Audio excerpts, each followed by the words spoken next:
Everyone, ये हमारा cat 2020 में 28 अप्रैल से 2 मई तक के बीच का क्वेरी का वीडियो है।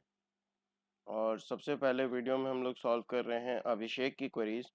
इन्होंने ज्योमेट्री की क्वेरीज पूछी थी, और चूँकि इस ड्यूरेशन में अभी यहाँ तक ज्योमेट्री की पढ़ाई तो हुई नहीं है, इसलिए इन क्वेरीज को थोड़ा लेट सॉल्व किया जा रहा है। ठीक है, सबसे पहले ये जो क्वेश्चन है आपके सामने, an isosceles trapezium circumscribed an isosceles trapezium circumscribed over a circle has one of its parallel sides thrice the other. Okay, इस डायग्राम को हमने यहाँ बनाया है। देखो, सबसे पहले हम लोग शुरुआत करते हैं कि ये जो है ये 6 रहा होगा, और यहाँ पे एक सर्कल सर्कमस्क्राइब हुआ होगा।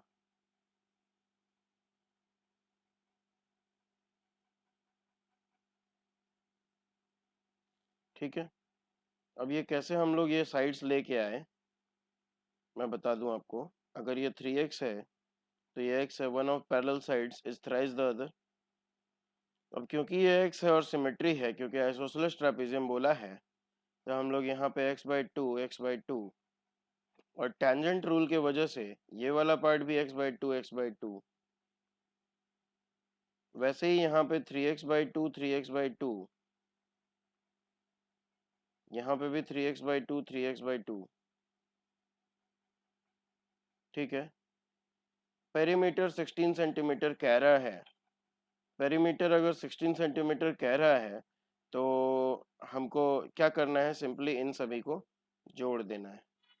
इन सभी को जोड़ के जब हम करते हैं तो 8x आता है, x का वैल्यू 2 आता है। अब हम वापस पुरानी वैल्यूज लिखते हैं, तो यहाँ x और यहाँ 3x था, इसका मतलब ये 2 और ये 6 है। वैसे ही अगर इधर जोड़ें, ये वाला और ये वाला बराबर होगा, 2x आ रहा है, दैट मीन्स 4 और 4 होगा। तो ऐसे हमने निकाला। उसके बाद एरिया ऑफ ट्रापेजियम के लिए सर्कल का कोई काम नहीं है। ठीक है, अब ये सिमेट्री है तो ये 2 यहाँ 2 आ जाएगा, इधर का पार्ट और इधर का पार्ट इक्वल होगा, इसलिए 2 और 2 ये भी होगा। दोनों तरफ कॉन्ग्रुएंट राइट एंगल ट्रायंगल हैं, जिसके वजह से हाइपोटेनस और बेस मिला हुआ है, तो हम लोगों ने हाइट निकाल ली है √12। हम लोग और तीनों फिगर्स का एरिया जोड़ सकते हैं, या फिर ये भी फॉर्मूला लगा सकते हैं, sum of parallel sides half into sum of parallel sides into height. तो ये आ गया 4√12। √12 को और ब्रेक करेंगे तो 2√3 आता है, तो टोटल फाइनल 8√3 आंसर आ जाता है हमारा। अब हमारा नेक्स्ट क्वेश्चन है, to circles each of radius 4 centimetre touch externally. पहले सर्कल्स को एक्सटर्नली टच कराया और दोनों की रेडियस 4 सेंटीमीटर है। उसके बाद क्या है, each of these two circles is touched externally by a third circle if these three circles have a common tangent. यहाँ पे तीसरा सर्कल हमने जो बनाया उसके बारे में कह रहा है कि अब ये 3 सर्कल हो गए हमारे पास, और अगर इनकी एक कॉमन टेंजेंट है यानी कि दिस टेंजेंट। ठीक है, तो हमसे पूछ रहा है छोटे सर्कल का रेडियस। छोटे सर्कल का रेडियस निकालने के लिए भैया यहाँ 90 डिग्री बनेगा, टेंजेंट रूल से हमको पता है। ठीक है, सिमेट्री है, ये 4 ये 4 ये 4 होगा, और यहाँ पे 8 होगा, और दो जगह 90 डिग्री बन ही रहा है। तो पैरेललोग्राम के नियम कानून से हम लोग कह सकते हैं सेफली कि हर तरफ 90 डिग्री एंगल ही बनेगा। यहाँ टेंजेंट है, कॉमन टेंजेंट। सबसे पहला लाइन क्वेश्चन का, टच एक्सटर्नली, अगर एक्सटर्नली टच कर रहे हैं तो कॉमन टेंजेंट होगी। तो रेडियस जो है टेंजेंट के ऊपर 90 डिग्री का एंगल बनाती है, तो we have two squares. Okay, अब हम लोग एक मिनट। हाँ, अब देखो क्या है कि यहाँ पे एक ट्रायंगल बन रहा है A B C. A B C जो ट्रायंगल है उसमें ये वाला पार्ट 4 है, because this is 4, this is 4। और यहाँ पे अपना रेडियस आर है, छोटा रेडियस आर, इसलिए ये वाला पार्ट जो है 4 माइनस आर हो जाएगा, यानी कि B C is equal to 4 minus are.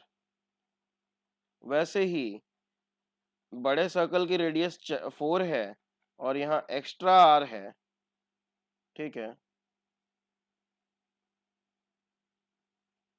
बड़े सर्कल की रेडियस 4 है और एक्स्ट्रा आर है, इसका मतलब A B is equal to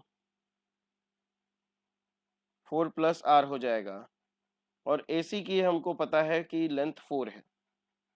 इस चीज को हमने इक्वेशन बना के यूज किया, तो hypotenuse square is equal to perpendicular square plus base square, जिससे हमारा आर का वैल्यू 1 आ गया। यहाँ पे हमने एक चीज और समझ ली कि आगे कभी भी ऐसा क्वेश्चन आएगा तो स्मॉलर सर्कल, सेम क्वेश्चन याद रहे, स्मॉलर सर्कल का रेडियस बड़े सर्कल का 1/4 होता है, ठीक है। अब यहाँ है the sides AB and CD of a quadrilateral are ABCD are parallel such that ADC is equal to 120, BCD is equal to 150। सबसे पहले हम आपको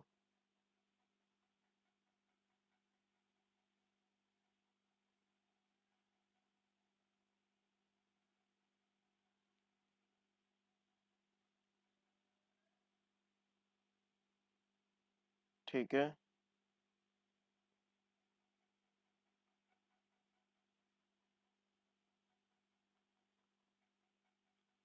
ADC is equal to 120, BCD is equal to 150। अगर आप इसको ऐसे देखते हुए बनाना चाहें तो आपको पता चलेगा कि बिना ट्रिगोनोमेट्री के आप इसको नहीं बना सकते हैं। यहाँ पे 60 और यहाँ पे 30 डिग्री का एंगल आएगा। यहाँ 50 लेंथ दिया हुआ है, यहाँ 80। देख लो एक बार, पढ़ लो क्वेश्चन को, ठीक है। P and Q are the midpoints of AB and CD respectively। Okay, अब P और Q AB और CD के मिड पॉइंट्स हैं। तो देखो यहाँ पे अगर हम लाइंस भी ड्रॉप कर दें तो सिमेट्री तो है नहीं कि ये 50 हो जाएगा और दोनों तरफ इक्वल होगा, इक्वल तो है नहीं। तो मिड पॉइंट जो है वो क्या होगा कि इधर की तरफ को थोड़ा शिफ्टेड आएगा, ना कि परपेंडिकुलर बिल्कुल, ठीक है। तो जो P होगा वो शिफ्टेड आएगा और उसको निकालने के लिए बहुत सारी महाभारत करनी पड़ेगी। ट्रिगोनोमेट्री के बिना वो बनता हुआ नहीं दिखेगा। बट यू जस्ट रियलाइज कि ये 60 और ये 30 है, तो इसको एक्सटेंड करने से यहाँ बनेगा 90 डिग्री का एंगल, और ये पूरा गेम चेंज कर देता है। देखो, ठीक है, ए बी जिसकी लेंथ 80 थी, ये पी मिड पॉइंट है एज पर क्वेश्चन ओनली, तो ये 40-40 हो गया, ठीक है। हमने एक्सटेंड करके यहाँ पे ये वाला पार्ट एक्सटेंडेड पार्ट है। एक मिनट, ये जो पार्ट है ये हमारा एक्सटेंडेड पार्ट है, ठीक है। ओके, तो अब जो है, अगर यहाँ 60 है, 60 डिग्री का एंगल है, ठीक है। और हम लोग यहाँ पे क्या कर रहे हैं कि ये चीज हम लोग को बस एक प्रॉपर्टी याद करनी पड़ेगी कि whenever there is 30 degree angle here in a right triangle, then in a right triangle this angle is 30 degree, then this perpendicular is half of the hypotenuse। hypotenuse अपना 80 था, तो perpendicular 40 हो गया। perpendicular जैसे ही 40 हुआ, अपना ट्रायंगल BOP जो है वो देखो 40-40, मतलब ये एंगल्स बराबर, और ऊपर 60 डिग्री का एंगल मतलब इक्विलैटरल, ऊपर 60 डिग्री का एंगल मतलब इक्विलैटरल, ठीक है। तो अब अपने को क्या पता चला कि अगर इधर 40, ठीक है, और इधर 40 है, तो अपना OP is equal to 40 also. ठीक है, अब हम लोग छोटे ट्रायंगल में आ जाते हैं। ठीक है, OCD अगेन बाय क्या कहते हैं, कॉरेस्पॉन्डिंग एंगल प्रॉपर्टी, ये 30 डिग्री हो गया। उसी 30 डिग्री की वजह से again this DC is equal to 50, तो हाइपोटेनस का हाफ हो जाएगा perpendicular, so this will be 25। Now Q is the midpoint, so this is 25, this is 25, and this angle is again 60 degree by corresponding angle property. Okay, so फिर से ये equilateral triangle हो गया and this will be 25. अब ये 25 है, पूरा 40 था OP was 40 and OQ is 25, तो ये कितना बचा 15, इसलिए PQ का लेंथ पूछ रहा था 15। तो ये think out of the box question था, think out of the box question था ये। अब चलो यहाँ पे आते हैं, PS is to PT is equal to PS is to PT is equal to 11 is to 9। हमने बहुत सेफली 11x और 9x लिख लिया है। If this is not clear, मैं एक काम करता हूँ, ये 11x और यहाँ 9x कर देता हूँ। ठीक है, अब यहाँ पे कुछ बातें देखते हैं कि ST जो है, ST एक आर्क है जो सर्कल पे यहाँ भी एंगल बना रही है सर्कमफेरेंस पे, और यहाँ भी बना रही है। तो सर्कल के बारे में हम जानते हैं कि ये दोनों एंगल्स जो हैं वो इक्वल होंगे। ठीक है, again P is a common angle in triangle QTP and triangle RSP। ठीक है, QTP और RSP में P कॉमन है, तो P और P इक्वल, एंगल Q और एंगल R अभी अभी हमने बताया इक्वल है।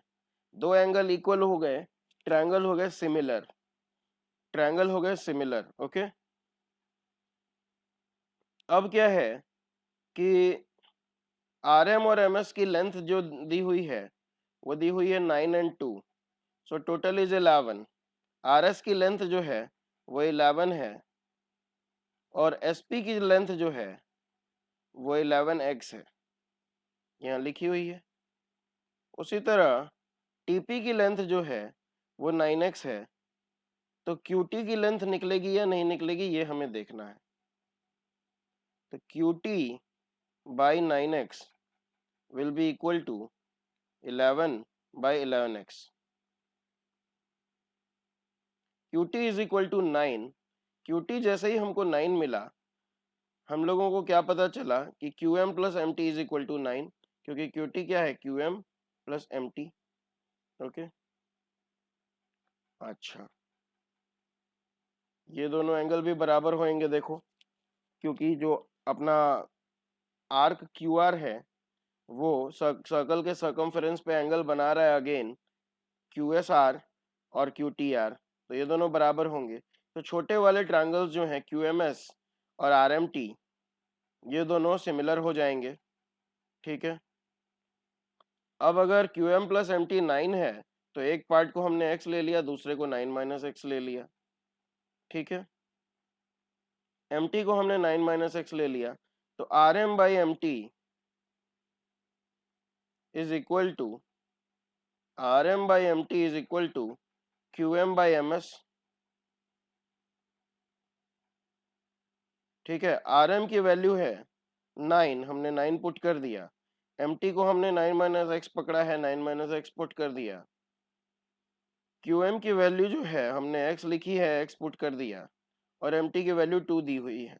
ओके, नहीं, एम एस की वैल्यू 2 दी हुई है, एम एस था, एम एस की वैल्यू 2 दी हुई है, हमने लिख दिया। एक क्वाड्रेटिक इक्वेशन बना जिससे x की वैल्यू 6 और 3 आई, जिसमें से एक वैल्यू QM की होगी, दूसरी MT की होगी। Obviously this is 6 and this is 3, not the opposite case. तो हमको MT भी मिल गया और MS भी मिल गया। MS और MT का सम पूछ रहा है, 2 + 3 = 5। Now convex 18 sided polygon, convex का मतलब है कोई एंगल 180 या उससे ज्यादा नहीं होगा, ठीक है। तो सबसे पहले हम लोग कॉन्वेक्स 18 साइडेड पॉलीगॉन के एंगल्स का सम निकाल ले रहे हैं। सम का क्या फॉर्मूला होता है, 180 into N minus two, 180 into 18 - 2 करने से आया हमारा 16 इंटू 180। इसको हम लोग टोटल को 18 इंटू 160 भी लिख सकते हैं। 18 एंगल्स का टोटल वैल्यू 18 इंटू 160 है, ठीक है, दैट इज 2880। टोटल वैल्यू 2880 है, लेकिन इसको टोटल वैल्यू को लिखने की जरूरत नहीं पड़ेगी। 18 एंगल्स का टोटल है ना, मतलब एवरेज क्या होगा 160। Obviously all angles are not equal, क्योंकि इंक्रीजिंग अरिथमेटिक सीक्वेंस लिखा हुआ है, ओके। अब क्या है कि 160 must be the average of 160 is the average of all those 18 angles. इसका मतलब 9 values are on this side and 9 values are on this side, ठीक है। इंटीजर वैल्यूज हैं इसलिए डेसिमल में नहीं हो सकता है। अब अपने को क्या पता चलता है कि अच्छा 160 से अगर हम देखो 160 में अगर हमने 20 जोड़ दिया तो 180 आ जाएगा। हमको वहां नहीं जाना है, कॉन्वेक्स पॉलीगॉन बोला है, 180 या उससे ज्यादा एंगल नहीं हो सकता है, ठीक है।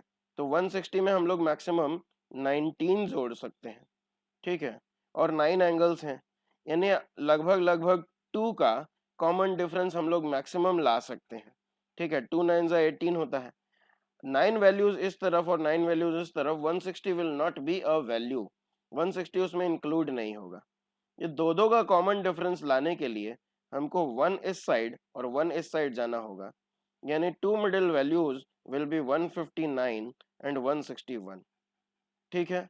एक वैल्यू हमने ले ली, 8 वैल्यूज और बची, तो 2 8 जा 16, 161 प्लस 16 इज 177, लास्ट वैल्यू 177 है।